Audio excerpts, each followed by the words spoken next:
کرم اور اس کا فضل ہے کہ اس نے ہم سب کو ایک مبارک مجلس میں بیٹھنے کی توفیق عطا فرمائی۔ میرے عزیز بزرگوں اور دوستوں اور حضرات علماء کرام، آپ سبھی حضرات جانتے ہیں کہ آج جو ہم جمع ہوئے ہیں وہ کس نسبت سے جمع ہوئے ہیں۔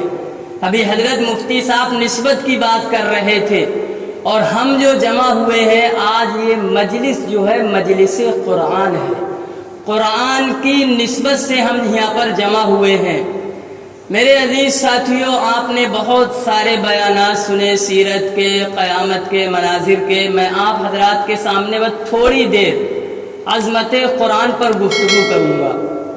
ویسے تو قرآن کی عظمت کو اگر بیان کیا جائے، قرآن کی عظمت کو بتایا جائے، قرآن کی افادیت کو بیان کیا جائے، قرآن کے اعلیٰ مقام کو بیان کیا جائے تو میرے دوستو ہماری زبانیں خاموش ہو جائیں گی، ہماری زبانیں بند ہو جائیں گی، قلم سارے سوکھ جائیں گے، لیکن اس قرآن کی عظمت کو بیان کرتے کرتے ہم تھک جائیں گے، لیکن پھر بھی قرآن کی عظمت کو بیان نہیں کر سکتے۔ کیوں؟ اس لیے کہ اس قرآن کی جو نسبت ہے وہ اللہ تبارک و تعالی کی ذات سے جڑی ہوئی ہے، وہ اللہ کا کلام ہے۔ اگر ہم قرآن کی تعریف کر رہے ہیں، اگر ہم قرآن کو بیان کر رہے ہیں، قرآن کے فضائل کو بتا رہے ہیں، تو یہ گویا کہ تعریف اس رب ذوالجلال کی ہے جس نے اس قرآن کو نازل کیا، کیونکہ یہ کلام اس خدا کا کلام ہے۔ میرے عزیز ساتھیوں، کوئی بھی بیان نہیں کر سکتا، کیونکہ اللہ رب العزت نے خود اپنے کلام مقدس میں ارشاد فرما دیا، قُلْ لَوْ كَانَ الْبَحْرُ مِدَادًا لِكَلِمَاتِ رَبِّي لَنَفِدَ الْبَحْرُ قَبْلَ أَن تَنْفَدَ كَلِمَاتُ رَبِّي وَلَوْ جِئْنَا بِمِثْلِهِ مَدَدًا۔ ارے ہم اور آپ کیا قرآن کی تعریف بیان کریں گے؟ ہم اس کی عظمت کو کیا بتلائیں گے؟ اللہ رب العزت نے تو خود اپنی بیان سے کہہ دیا، اپنی زبان سے کہہ دیا اور لوگوں کو بتلا دیا کہ اگر تم تعریف کرنا چاہو، چاہے سارے سمندروں کو سیاہی بنا دیا جائے، لیکن پھر بھی اللہ رب العزت کی ذات ایسی ذات ہے کہ اس کی تعریف ختم نہیں ہو سکتی، لا محدود تعریف ہے، کوئی حد نہیں ہے۔ میرے دوستو، آئیے اسی پر تھوڑی سی روشنی ڈالتا ہوں۔ نبی پاک علیہ السلام جب دنیا کے اندر تشریف لائے اور اللہ نے اپنے پاک نبی پر جب اس سینے میں قرآن کو اتارا، میرے دوستو جب قرآن نازل کیا تو اس وقت عرب میں بہت زیادہ شعر و شاعری کا ماحول تھا۔ لوگ اپنی فصاحت و بلاغت پر ناز کیا کرتے تھے، چاہے وہ بچے ہوں یا بچیاں۔ فصاحت و بلاغت کا اتنا زیادہ دور تھا کہ لوگ اپنی فصاحت و بلاغت پر ناز کیا کرتے تھے اور کہتے تھے کہ ہمارا کلام ایسا کلام ہے کہ کوئی بھی ہمارے کلام جیسا نہیں لا سکتا، کوئی بھی ہمارے شعر جیسا اپنا شعر نہیں بنا سکتا۔ عرب میں اتنا زیادہ شعر و شاعری کا ماحول تھا، لیکن میرے عزیز ساتھیوں، جب اللہ رب العزت نے قرآن مقدس کو نازل کیا، قرآن مقدس کو میرے محبوب کے سینے میں اتارا، تو میرے عزیز ساتھیوں سب کی زبانیں گنگ ہو گئیں، سب کی زبانیں بند ہو گئیں، سب کی زبانوں پر تالے لگ گئے، اور اللہ رب العزت نے اپنے کلام مقدس میں ارشاد فرما دیا، قُلْ لَئِنِ اجْتَمَعَتِ الْإِنسُ وَالْجِنُّ عَلَىٰ أَن يَأْتُوا بِمِثْلِ هَٰذَا الْقُرْآنِ لَا يَأْتُونَ بِمِثْلِهِ وَلَوْ كَانَ بَعْضُهُمْ لِبَعْضٍ ظَهِيرًا۔ اے میرے محبوب، ان سارے کفار مشرکین سے کہہ دیجئے، ان بے عقلوں کو بتلا دیجئے، اجتمعت الانس والجن، اگر دنیا کے تمام انسانوں جنات ایک پلیٹ فارم پر جمع ہو جائیں، دنیا کے سارے لوگ ایک جگہ جمع ہو جائیں، علی ان یأتوا بمثل ھذا القرآن، اس جیسی کوئی بھی صورت نہیں لا سکتے، اس جیسا کوئی بھی مثل نہیں لا سکتے، لا یأتون بمثلہ ولو کان بعضهم لبعض ظہیرا، چاہے یہ کسی سے مدد ہی کیوں نہ لے لیں، لیکن اس جیسی مثال کو بیان نہیں کر سکتے۔ میرے دوستو، قرآن کی عظمت کو سمجھیے۔ آج ہم نے قرآن کو کیا سمجھ رکھا ہے؟ کہ نسبت کس کے ساتھ جڑی ہے؟ جس حافظ قرآن نے اپنے سینے میں قرآن کو محفوظ کر لیا، اس کی کوئی وقعت نہیں ہے، اس کا کوئی مقام نہیں ہے۔ ہم اس کو دیکھتے ہیں، ارے یہ تو غریب ہے، یہ تو نادان مفلس ہے، اس کے پاس ہے ہی کیا؟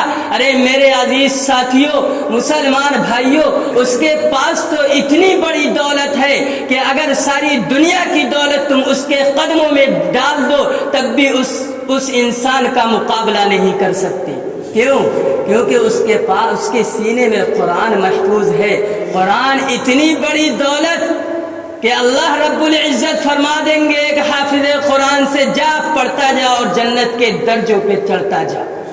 میرے دوستو، جب لوگ اپنی فصاحت و بلاغت پر ناز کر رہے تھے، اللہ رب العزت نے یہ آیت نازل کی اور پھر کفار مشرکین نے میٹنگ شروع کر دی، مشورہ شروع کر دیا۔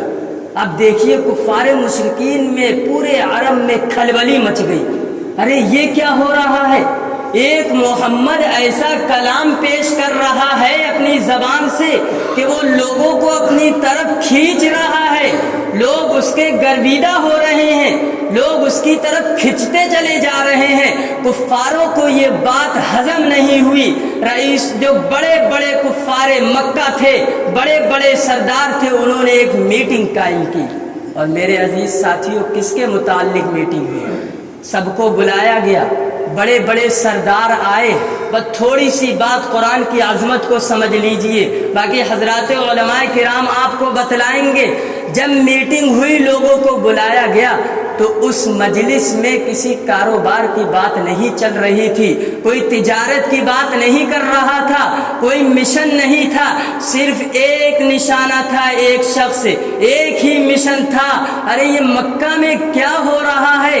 وہ جو محمد قرآن سناتا ہے، لوگ اس کی طرف کھنچتے چلے جاتے ہیں، ایسا کیا ہے؟ بعض لوگ کہہ رہے تھے کہ یہ تو کاہن ہے، بعض کہہ رہے تھے کہ یہ تو سحر ہے، اس کے اندر یہ جادوگر ہے، بعض لوگ کہہ رہے تھے کہ یہ رات میں افسانے تلاش کرتا ہے، کہانیاں تلاش کرتا ہے، اور صبح کو لوگوں کو اپنی من گھڑت بات سناتا ہے، قرآن کو من گھڑت بات کہہ رہے تھے۔ کفار یہ ساری باتیں کر رہے ہیں۔ میرے دوستو، اس میں ابو جہل بھی بیٹھا تھا، ابو لہب بھی بیٹھا تھا، رئیس المشرکین بھی تھا، اس کے اندر ایک بہت بڑا شاعر عتبہ بھی موجود تھا۔ عتبہ کھڑا ہو گیا، اس کی ہمت کو دیکھیے، جیسے حضرت عمر فاروق اعظم رضی اللہ تعالیٰ عنہ کھڑے ہو گئے تھے، کسی کی ہمت نہیں تھی کہ محمد کا سر لا کر دے دے، لیکن اس عمر فاروق اعظم رضی اللہ تعالیٰ عنہ کو دیکھیے، وہ اکیلا کھڑا ہو گیا تھا۔ میرے دوستو، عتبہ کھڑا ہو گیا اور اس نے کہا کہ میں محمد کے پاس جاتا ہوں۔ وہ محمد کے پاس گیا، میرے محبوب کے پاس گیا، میرے آقا کے پاس گیا، اور جا کر وہ کہتا ہے کہ اے محمد، جو تم یہ کلام سناتے ہو، جو گڑ کے اپنی طرف سے بات بتلاتے ہو، تم اس کلام کو سنانا بند کر دو، اپنی دین کی اشاعت کرنا بند کر دو، تم جو چاہو وہ میں تم کو دے دوں گا، تم دین کی اشاعت کرنا بند کر دو، تم اپنے آباء و اجداد کی توہین کر رہے ہو، اپنے آباء و اجداد کے جو دین ہے اس کو جھٹلا رہے ہو، اگر تم نے بند کر دیا تو اے محمد، جو تم مانگو گے میں تم کو دوں گا، تم بادشاہت مانگو گے، تمہارے قدموں میں سارا عرب لا کر رکھ دوں گا، تم جس عرب مکہ میں جس حسین لڑکی کو تلاش کرو گے اور انگلی رکھ دو گے تو اے محمد وہ لڑکی حاضر ہو جائے گی، اگر تم دولت مانگو گے تو تمہارے دولت تمہارے قدموں میں لا کر رکھ دوں گا۔ لیکن نہیں، میرے آقا کو دولت پیاری نہیں تھی، میرے آقا کو بادشاہت پیاری نہیں تھی، میرے آقا کو حکومت پیاری نہیں تھی، میرے آقا کو سیاست پیاری نہیں تھی، میرے آقا تو بھیجی ہی اس لیے تھے کہ لوگوں کو گمراہی سے نکال کر، ضلالت و جہالت کے راستے سے نکال کر ہدایت کے راستے پر ڈال دے۔ جب عتبہ نے یہ بات کہی تو میرے آقا ناراض نہیں ہوئے، آج ہم ناراض ہو جاتے ہیں۔ میرے آقا نے جب یہ بات سنی تو کہا عتبہ بیٹھ جاؤ۔ میرے دوستو ذرا آقا کی طرف دیکھیے، محمد صلی اللہ علیہ وسلم کی طرف دیکھیے، اور کوئی ہوتا کہتا ہے تیری ہمت کیسی ہوئی مجھ سے ایسے بات کرنے کی، میں اتنا بڑا آدمی، لیکن میرے آقا کی نرمی کو دیکھیے، سیرت کو دیکھیے، طریقے کو دیکھیے۔ کہا عتبہ بیٹھ جاؤ۔ جب عتبہ بیٹھ جاتا ہے تو میرے آقا کہتے ہیں کہ دیکھو تمہارے لوگ یہ کہتے ہیں کہ میں کاہن ہوں، میں گڑھ کے کلام کو بیان کرتا ہوں، میں لوگوں کو گمراہ کرتا ہوں، اگر تمہیں یقین نہ آئے تو سن لے۔ میرے آقا اپنی زبان مبارک سے، نبوت والی زبان سے شروع ہو جاتے ہیں اور حامیم تنزیل من الرحمن الرحیم کتاب فصلت آیاتہ قرآنا عربیا لقوم یعلمون، جب یہ پڑھنا شروع کرتے ہیں میرے آقا اپنی زبان نبوت سے پڑھتے چلے جاتے ہیں، اپنی پاک زبان سے، پیاری زبان سے قرآن کو پڑھ رہے ہیں، حامیم کی تلاوت کر رہے ہیں۔ وہ عتبہ بیٹھا ہوا ہے جو محمد کو ہرانے کے لیے آیا تھا، محمد کو شکست دینے آیا تھا، میرے آقا کلام پڑھ رہے ہیں۔ اب بس اس کلام نے اپنا اثر دکھانا شروع کر دیا، اس کلام نے اپنا اثر دکھانا شروع کیا۔ عتبہ نے جب اس حامیم کو سنا تو میرے دوستو اس کا دل نرم ہوتا چلا گیا، وہ سنتا چلا گیا۔ میرے آقا اپنی زبان سے پڑھتے چلے گئے اور پڑھتے پڑھتے جہاں پر سجدے کی آیت آئی میرے آقا نے ادب کے ساتھ سجدہ کیا، سجدہ کرنے کے بعد سر اٹھایا اور کہا اے عتبہ تو نے سنا، جا اب تیری مرضی ہے، میں نے کلام کو پڑھ دیا، تو خود اتنا بڑا شاعر ہے، تو خود فصاحت و بلاغت کو جانتا ہے، تو خود شاعری کی نظافت کو جانتا ہے، شاعری کے لطافت کو جانتا ہے، شعر و شعر کے نثر و اشاعت سے تو واقف ہے، اگر تجھے یہ میرا کلام گڑا ہوا لگتا ہے، اگر تجھے یہ کلام جادو والا لگتا ہے تو تیری مرضی ہے، تو ایمان لا یا مت لا، تیرے اوپر چھوڑ دیا۔ میرے دوستو وہ عتبہ بہت بڑا شاعر تھا، جب اس نے کلام کو سنا میرے آقا کی زبان سے اور اپنے وہاں پر گیا جہاں مشورہ ہو رہا تھا، مجلس میں گیا، مجلس میں جانے کے بعد لوگوں کو بتلایا کہ واقعی تم لوگ نہیں سمجھتے، میں خود شاعر ہوں، میں شعر کی نظافت کو سمجھتا ہوں، میں شعر کی لطافت کو سمجھتا ہوں، میں شعر کی نثر و اشاعت کو سمجھتا ہوں، میں شعر کی فصاحت و بلاغت کو سمجھتا ہوں، مجھ سے بڑا کوئی شاعر نہیں ہے۔ واقعی محمد صلی اللہ علیہ وسلم نے جو اپنی زبان مبارک سے کلام پڑھا وہ کوئی کلام جو ہے جھوٹا نہیں ہے، واقعی وہ اللہ رب العزت کا کلام ہے۔ دیکھیے کلام کی عظمت۔ میرے دوستو آج ہم کہاں جا رہے ہیں؟ قرآن کو چھوڑ دیا، کلام جب اس نے کہا تو لوگوں نے کہا ارے یہ بھی محمد کی باتوں میں آ گیا، اس پہ بھی جادو کر دیا محمد نے۔ میرے عزیز ساتھیوں بس یہی بتانا تھی کہ آپ حضرات کلام کی عظمت کو سمجھیے اور یاد رکھیے میرے دوستو، جس نے قرآن کے دامن کو چھوڑ دیا، جس نے قرآن کی تعلیم کو چھوڑ دیا وہ دنیا کے بھی اندر برباد ہے اور آخرت میں بھی میرے دوستو، اور جس نے قرآن کو تھام لیا، قرآن کی تعلیم پر عمل کر لیا، کیونکہ اللہ رب العزت کہہ رہے ہیں ان ھذا القرآن یہدی للتی ہی اقوم، قرآن بھیجا ہی اس لیے مسلمانوں یاد رکھو اگر یہ کلام نہیں اترتا تو ہم اور آپ جانوروں کی طرح زندگی گزارتے، ہمیں پتہ نہیں تھا کہ ہمارا رب کون ہے، ہمارا خدا کون ہے، ہمیں نہیں معلوم تھا۔ میرے دوستو جب یہ کلام آیا، جب یہ قرآن اترا تو اس قرآن نے انسانوں کو رہنے کا طریقہ بتلایا، جینے کا طریقہ بتلایا، تجارت کا طریقہ بتلایا، بڑوں سے صحیح معنی میں ملنے کا طریقہ بتلایا۔ جب یہ کلام آیا تو اس قرآن نے بتلایا کہ تمہارا خدا کون ہے۔ جب یہ کلام نہیں آیا تھا تو میرے نبی صرف محمد بن عبداللہ کے نام سے جانے جاتے تھے، اور جب یہ قرآن نازل ہو گیا تو اللہ رب العزت نے فرما دیا وہ محمد بن عبداللہ نہیں ہے، محمد الرسول اللہ، وہ تو اللہ کے رسول ہیں جو تم محمد کہتے ہو۔